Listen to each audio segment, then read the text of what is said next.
Père, du Fils, Saint-Esprit, un seul Dieu, Amen, que sa bénédiction repose sur nous tous, Amen.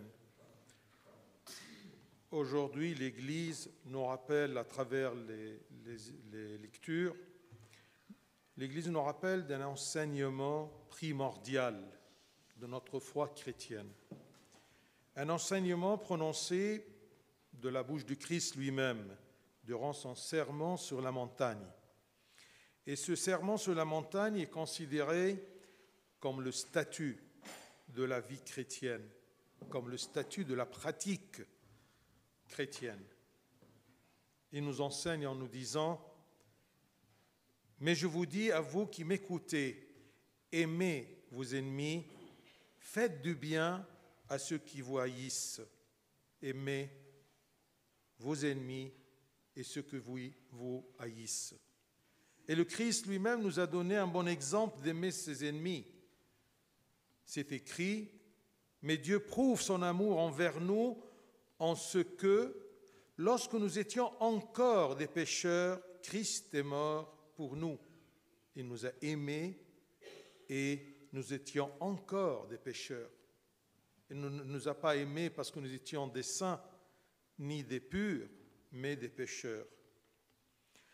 Alors le Christ nous demande ceci, d'aimer nos ennemis et de faire du bien à ceux qui nous haïssent, ce qui paraît difficile à observer, mais il nous enseigne ceci, il nous demande ceci tout en expliquant le principe de la vertu chrétienne qui vise la perfection. La vertu chrétienne vise la perfection. Et ce principe, dans ta pratique, c'est celui-ci. Si vous aimez ceux qui vous aiment, quel gré vous en saura-t-on? Les pécheurs aussi aiment ceux qui les aiment. Donc c'est évident, si tu aimes ceux qui vous aiment, ça sert à quoi? Ça ne sert à rien. Alors pour être un vrai chrétien, pour être enfant de Dieu, je dois dépasser le niveau moral standard des hommes normaux. C'est écrit, je cite, « Car je vous le dis, si votre justice, votre vertu, votre sainteté, si votre justice ne surpasse pas celle des scribes et des pharisiens, vous n'entrerez point dans le royaume des cieux. » Nous sommes nommés chrétiens. Nous vivons au sein de l'Église, mais notre justice ne surpasse pas celle des hommes de ce monde. C'est honteux. Rappelez-vous ce que le Christ nous dit. C'est pourquoi quiconque entend ces paroles, entend la parole de Dieu, l'enseignement de Dieu, les commandements de Dieu, quiconque entend ces paroles que je dis, il les met en pratique. Entendre et mettre en pratique. Sera semblable à un homme prudent qui a bâti sa maison sur le roc, qui a bâti sa vie, qui a bâti son comportement, qui a bâti son être sur le roc. La pluie est tombée, les torrents sont venus, les vents ont soufflé et se sont jetés contre cette maison. Il n'est point tombé parce qu'il était fondé sur le roc. Sa maison, sa vie, son être, son existence est bâtie sur le roc. Le roc n'est que les commandements de Dieu. Le roc n'est que Dieu incarné. Le roc n'est que la parole de Dieu incarnée. Mais c'est scandaleux. On ne cherche pas à aimer nos ennemis et ceux qui nous haïssent, mais on n'arrive même pas à aimer nos frères qui sont à côté de nous. On n'arrive pas même à leur céder leur place. Comment voulez-vous aimer vos ennemis si vous n'arrivez pas à aimer vos frères, vos proches? Saint Paul nous montre la cause de notre incapacité d'aimer. Il nous dit, je cite, « Parce que vous êtes encore charnels. En effet, puisqu'il y a parmi vous de la jalousie, des disputes, n'êtes-vous pas charnels et ne marchez-vous pas selon l'homme ? Ne marchez-vous pas selon l'homme, nous marchons selon quel homme ? pour être aussi faibles dans l'amour? Eh bien, nous marchons selon celui qu'on appelle le vieil homme. Le vieil homme qui devrait être mort dans le baptême, selon l'homme que le Christ est mort pour le vaincre. Le Christ est mort pour tout simplement qu'on arrive à ensevelir cet vieil homme pour nous libérer de son autorité. Ce vieil homme qui veut nous traîner à la perdition et la mort. Nous marchons selon ce vieil homme. Nous sommes charnels. Nous marchons selon ce vieil homme que nous ranimions ou que nous ranimons par nos mauvaises... Ça. Réanimons par nos mauvaises convoitises et notre amour de soi, notre ego. Vieil homme, nouvel homme. Tu ranimes cet vieil homme qui domine tes pensées et ton homme extérieur, tu le réanimes par tes convoitises, des mauvaises convoitises et ton ego. Nous réanimons ce vieil homme qui nous empêche de passer de la porte étroite qui mène au royaume des cieux. C'est écrit, je cite, « Efforcez-vous d'entrer par la porte étroite, car je vous le dis, beaucoup chercheront à entrer et ne le pourront pas. Ils ne le pourront pas parce qu'ils sont charnels, parce que le vieil homme les empêche de traverser cette porte qui mène à la vie. » Attention, parce que nous serons tous un jour devant cette porte qui mène à la vie et nous crierons, comme c'est écrit, « Vous étant dehors, vous commencerez à frapper à la porte en disant, « Seigneur, Seigneur, ouvre-nous. » Il vous répondra, « Je ne sais d'où vous êtes. » On va insister, « Seigneur, Seigneur, ouvre-nous. » Et c'est écrit, je cite, « Et il répondra, « Je vous le dis, je ne sais d'où vous êtes. Retirez-vous de moi, vous tous, ouvriers d'iniquité. » Ouvriers d'iniquité parce que vous avez réanimé le vieil homme que le Christ a essayé à le faire mourir dans le baptême. C'est là qu'il y aura des pleurs et des grincements des dents.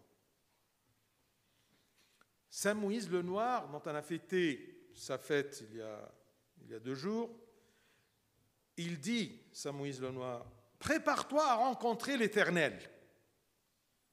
Tu te comporteras selon sa volonté. Si tu mets dans la tête que tu seras un jour devant cette porte, tu frapperas et tu vas rencontrer l'Éternel, eh bien tu vas te comporter selon la volonté de l'Éternel. Et la volonté de l'Éternel n'est que éveiller, animer le vieil homme pour faire anéantir le vieil homme. Pardon, réanimer le nouvel homme pour anéantir l'ancien ou le vieil homme. Notre problème est qu'on oublie ou qu'on néglige cette rencontre entre moi et l'Éternel.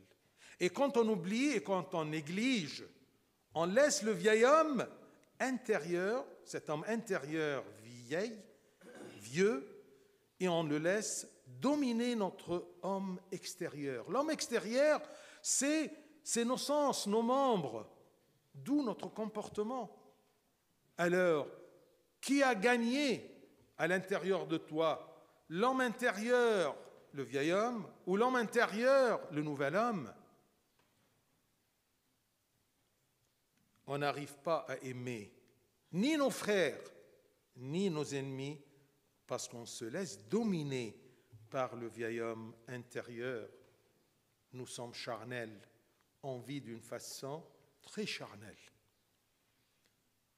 C'est écrit, Saint Paul, il nous dit, je cite, « J'ai la volonté, mais non le pouvoir de faire le bien.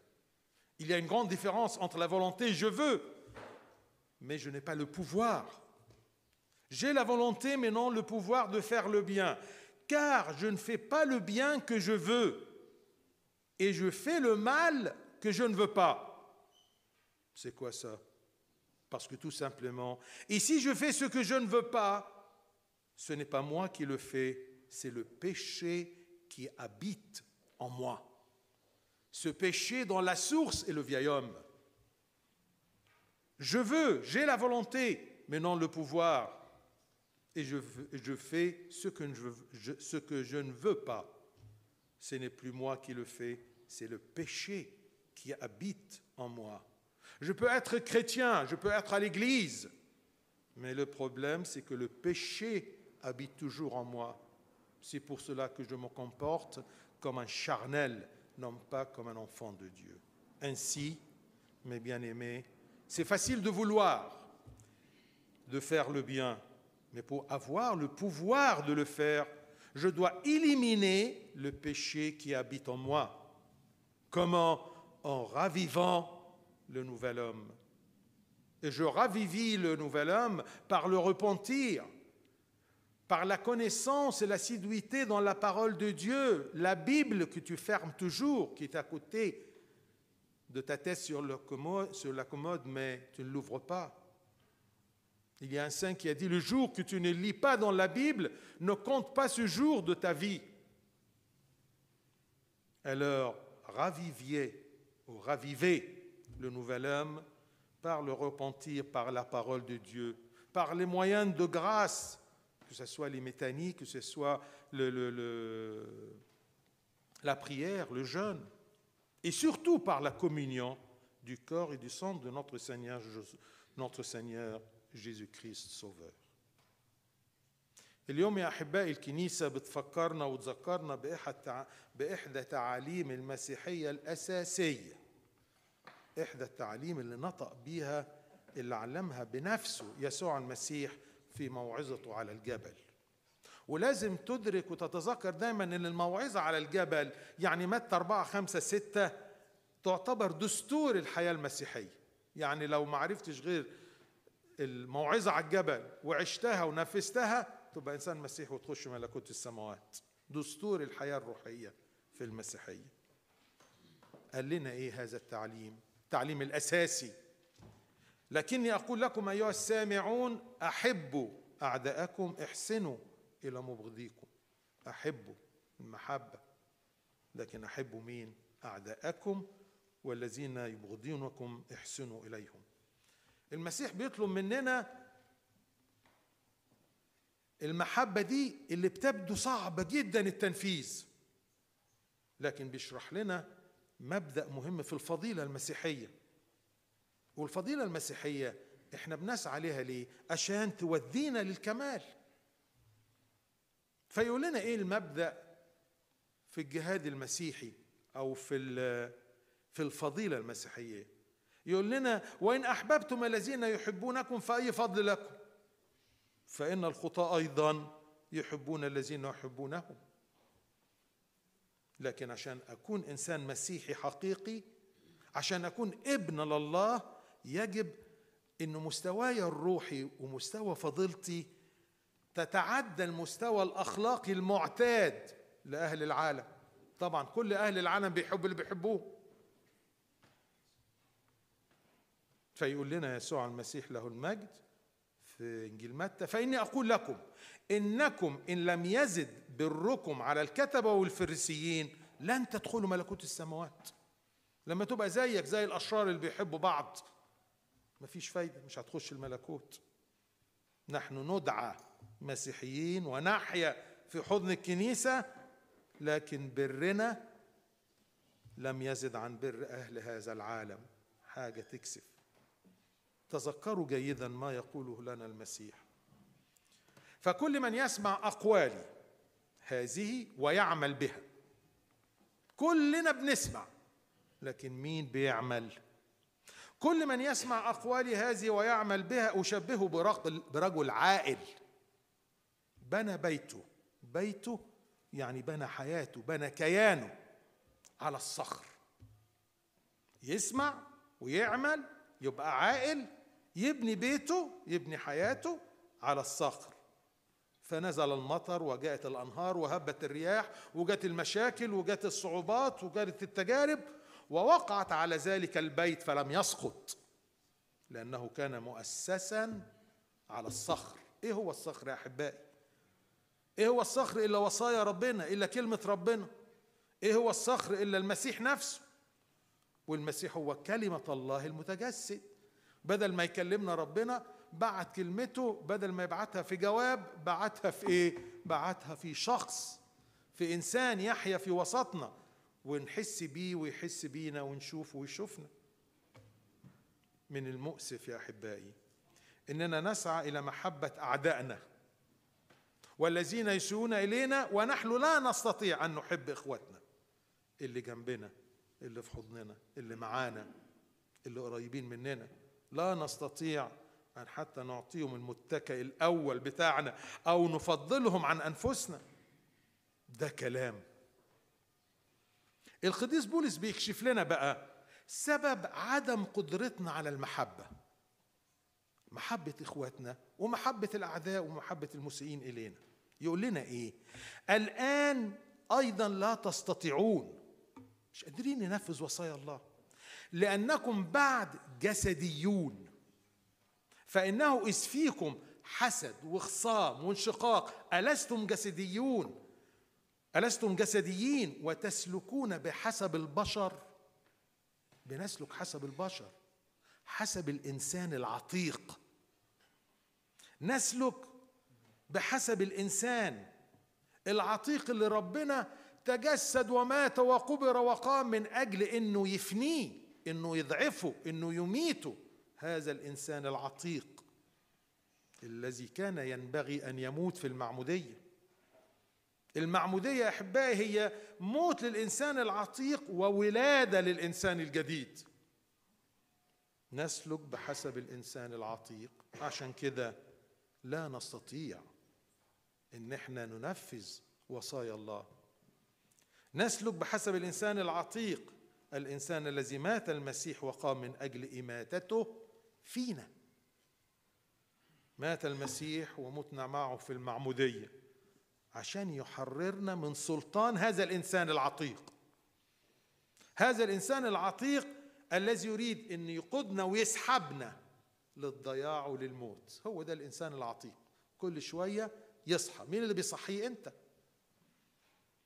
نحيي فينا الإنسان العتيق، الإنسان العتيق اللي بيمنعنا إن احنا نخش من الباب الضيق، الباب الضيق الذي يؤدي إلى الحياة. عشان كده مكتوب: اجتهدوا أن تدخلوا من الباب الضيق، فإني أقول لكم إن كثيرين سيطلبون أن يدخلوا ولا يقدرون. لا يقدرون، للإنسان العتيق اللي في داخلهم بيمنعهم من الدخول، يجعلهم يسلكون كجسديين. هنقف يا أحبائي كلنا في يوم من الأيام أمام هذا الباب، هذا الباب الضيق المؤدي إلى الحياة، ونصرخ زي ما هو مكتوب: تقفون خارجا وتقرعون الباب قائلين يا رب يا رب افتح لنا. يجيب ويقول لكم: لا أعرفكم، من أين أنتم؟ فنقف ونصمم ونصرخ: ربنا ربنا افتح لنا. يعيد ويقول لنا فيقول: أقول لكم لا أعرفكم، من أين أنتم؟ تباعدوا عني يا جميع فاعلي الظلم، يا فاعلي الإثم. هناك يكون البكاء وصرير الأسنان. القديس موسى الأسود اللي احنا احتفلنا بنياحته من يومين يقول قول، ما قالش أقوال كثيرة، لكن من ضمن اللي قاله قال: عد نفسك للقاء الله فتسلك حسب مشيئته. احنا مشكلتنا ان احنا بننسى او بنهمل هذا اللقاء، الوقفة دي اللي على الباب اللي هتخبط عليها: افتح لنا يا ربنا. والمشكلة ان احنا لما بننسى او نتناسى او نهمل اللقاء دوت، بنترك الانسان الداخلي العتيق يملك على انساننا الخارجي. الانسان الخارجي انت ما تقدرش تعمل فيه حاجة، إنسان خارجي تحت سلطان إنسان داخلي. الإنسان الداخلي حاجة من اتنين، يا إما هو القديم العتيق الخاطئ، يا إما هو الإنسان الجديد المتجدد في المعمودية مع المسيح. أنت اللي بتخلي الإنسان العتيق يملك أعضائنا ويملك أجسادنا وأعمالنا. فلا نستطيع يا أحبائي أن نحب لا أخواتنا ولا أعدائنا، عشان إحنا بنترك الإنسان العتيق الداخلي يملك على إنساننا الخارجي. وعشان كده بولس الرسول بيشرح لنا ويقول: لأن الإرادة حاضرة عندي. كلنا عاوزين نعمل حاجة كويسة، كلنا عاوزين نتبع كلام ربنا. لأن الإرادة حاضرة عندي، وأما أن أفعل الحسنى فلست أجد. مش عارف أعمل، عاوز لكن مش عارف. لأني لست أفعل الصالح الذي أريده، بل الشر الذي لست أريده فإياه أفعل. طب ليه كل العك ده؟ ليه الصراع اللي جواك ده؟ عاوز لكن مش قادر، ولما أجي أعمل الحسنى ألاقي بعمل الشر. فإن كنت ما لست أريده إياه أفعل، فلست بعد أفعله أنا، بل الخطية الساكنة فيا، هو الإنسان العتيق. اوعى تقول طب ماليش دعوه، ما الانسان العتيق هو اللي بيعمله. لا يا حبيبي، انت اللي صحيته. المسيح كل شويه يدينا جسده ودمه ويدينا الصلاه ويدينا الكتاب عشان تخبطوا على دماغه وتنيمه وتموته، لكن انت تصحيه بشهواتنا، بذاتنا، بكبريائنا. فإن كنت ما لست أريد إياه أفعل، فلست بعد أفعله أنا، بل الخطية الساكنة فيا.